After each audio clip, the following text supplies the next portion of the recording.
सबको जय मसीह। आइए प्रार्थना करेंगे आज का वचन के लिए। प्रभु जी, ये सुंदर समय के लिए धन्यवाद। सुबह में जो हम आपका वचन को सुनेंगे, परमेश्वर वचन को डिस्कस करेंगे, उसमें प्रभु आप आशीष कर अनुग्रह कर हालेलुया शामिल हुआ। हर एक भाई, हर एक बहन, हर एक परिवार को आशीष कर आपके हाथ में सौंपते हैं। प्रार्थना यीशु के नाम से, आमीन। सबको जय मसीह। मैं परमेश्वर को धन्यवाद देता हूँ और ख़ास करके कि प्रभु ने एक और बार परमेश्वर का पवित्र वचन को लेकर के आपके बीच में आने के लिए प्रभु ने मुझे सहायता की, एक अवसर दिया। इसके लिए मैं बहुत परमेश्वर को धन्यवाद देता हूँ। तो आइए हम परमेश्वर का वचन को देखेंगे। पहला कुरिन्थियों का किताब उसका 1:26 में लिखा है, हे भाइयों, अपने बुलाए जाने को तो सोचो। Praise Lord. और लिखा है, ना कि शरीर के अनुसार बहुत ज्ञानवान और ना बहुत ही सामर्थी और ना ही कुलीन बुलाए गए हो। Praise Lord, hallelujah. मेरे प्रियो, मैं आज ये परमेश्वर का वचन से आपको एक बात बताने के लिए मैं चाहता हूँ।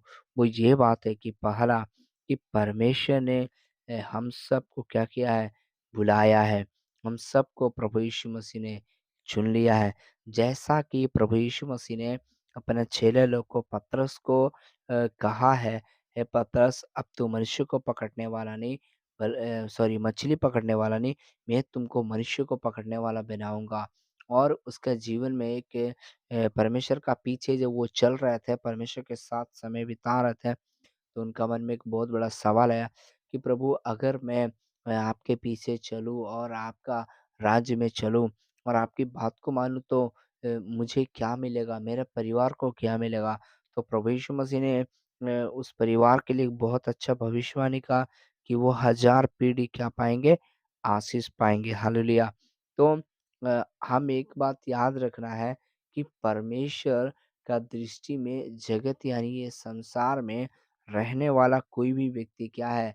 परमेश्वर से बात करने के लिए या परमेश्वर के सामने खड़ा होने के लिए या परमेश्वर का संगति करने के लिए कोई क्या है? योग्यता नहीं, लायक नहीं। क्योंकि मनुष्य जाति पाप में गिरा हुआ और बुराई में गिरा हुआ, लेकिन पाप से बचा करके और शुद्ध करके, पवित्र करके हमें रखने वाला एक है प्रभु यीशु मसीह। वो प्रभु यीशु मसीह का वचन क्या कहता है कि हे भाइयों, अपने बुलाए जाने को तो सोचो। प्रेज़ हो। सोचने का मतलब यही है कि हम तो एकदम नरक में जा रहे थे। हम ज़रूर ये संसार में जन्म लिए थे।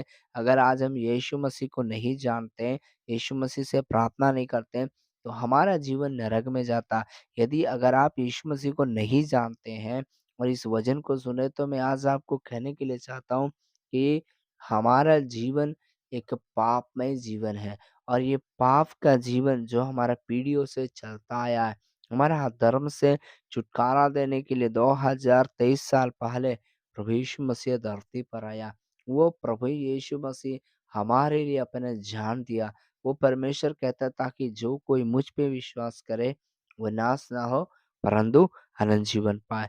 तो यहाँ पे परमेश्वर पहले कहते हैं कि जो लोग मुझ पे विश्वास करता है, तुम बुलाए जाने को तो सोचो।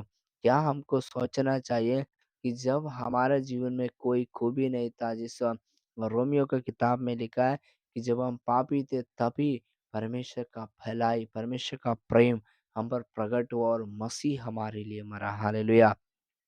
तो जब हम निराशा में पड़े थे, जब हम दुःख में पड़े थे, जब हम तकलीफ में पड़े थे, जब हमारा परिवार को, हमारा जीवन को कोई देखने वाला नहीं था, कोई समझने वाला नहीं था, कोई आशीष देने वाला नहीं था, उस समय परमेश्वर ने कहीं न किसी के द्वारा हमारा हर एक उस ज़रूरत को पूरा किया, हर एक उस कमी को पूरा किया। हमारे अंदर विश्वास में रहने के लिए वो मदद किया, वो हमको प्रार्थना करने में अभी भी मदद कर रहा है। या और विश्वास में प्रतिदिन बढ़ा रहा है ताकि हम स्वर्ग राज में जाएं। इसलिए परमेश्वर कहते हैं कि हे भाइयों, अपने बुलाए जाने की सोचो कि ना शरीर के अनुसार बहुत ज्ञानवान।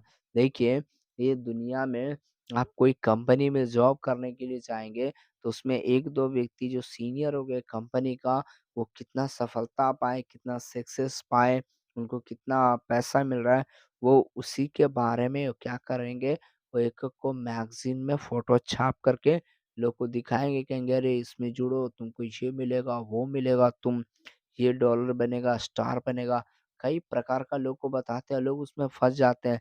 लेकिन उसी में कई लोग जुटने वाला लोग हार गया, उसी में कई जुटने वाला लोग का जीवन बर्बाद हो गया और भी परिस्थिति बिगड़ गया। लेकिन वो लोग के बारे में कहीं नहीं लोग नहीं दिखाते। क्यों? क्योंकि ऐसे दिखाएगा तो उनको कोई बात नहीं सुनेगा। लेकिन प्रभु यीशु मसीह कहते हैं कि मैंने तुम्हारा कोई काबिलियत देख करके नहीं, तुम्हारा कोई सुंदरता देख करके नहीं, हमारा पैसा देख करके नहीं, बल्कि प्रभु ने हमें एक बहुत शरीर के अनुसार ना तो बहुत ज्ञानवान, हम मूर्ख थे, हमको कुछ नहीं जानता था। हमारे अंदर उतना ताकत नहीं था, हम उतना पैसा वाला नहीं था, फिर भी प्रभु ने हमको चुना। क्यों? क्योंकि परमेश्वर का वचन में साफ लिखा है, यदि कोई मसीह में तो वह एक नई सृष्टि है। दूसरा दूसरा विषय है कि परमेश्वर का वचन में लिखा है मनुष्य को अपने स्वरूप में बनाया है। हालेलुया! तो परमेश्वर हमें बनाया, परमेश्वर हमें अलग ही किया, परमेश्वर हमें चुन लिया, इसीलिए हमारे जीवन को एक बहुत ही महत्वपूर्ण कार्य के लिए समर्पण करके, परमेश्वर के हाथ में दे करके, परमेश्वर की महिमा करने के लिए हमें क्या करना है? अपने आप को परमेश्वर को सौंपना है। इसीलिए हम बहुत कुलीन यानी बहुत धनवान होने के लिए बुलाया ही नहीं गया। इसका मतलब ये नहीं कि हमारे पास आर्थिक स्थिति खराब रहेगा, हमारा जीवन में तंगी रहेगा, हमारा जीवन में कष्ट रहेगा, हमारा जीवन में क्लेश रहेगा। मेरे प्रियो, ऐसा कोई भी ऐसा बात नहीं है। लेकिन एक बात है, हम प्रभु में बुलाए गए तो हम प्रभु में क्या करना है? सोच करके, समझ करके और पूरा जो है तो समर्पण करके भय भक्ति के साथ हम प्रभु में आगे बढ़े। क्योंकि प्रभु हमारे द्वारा एक बहुत बड़ा कार्य करने के लिए चाहते हैं। तो आज सुबह में ये सुनने वाला मैसेज मेरे प्रियो हर एक लोग इन दिनों में मन फिरा के हम आगे बढ़े ताकि परमेश्वर का बहुतायत की आशीष हम देख सकें। सबको जय मसीह एंड गॉड ब्लेस यू।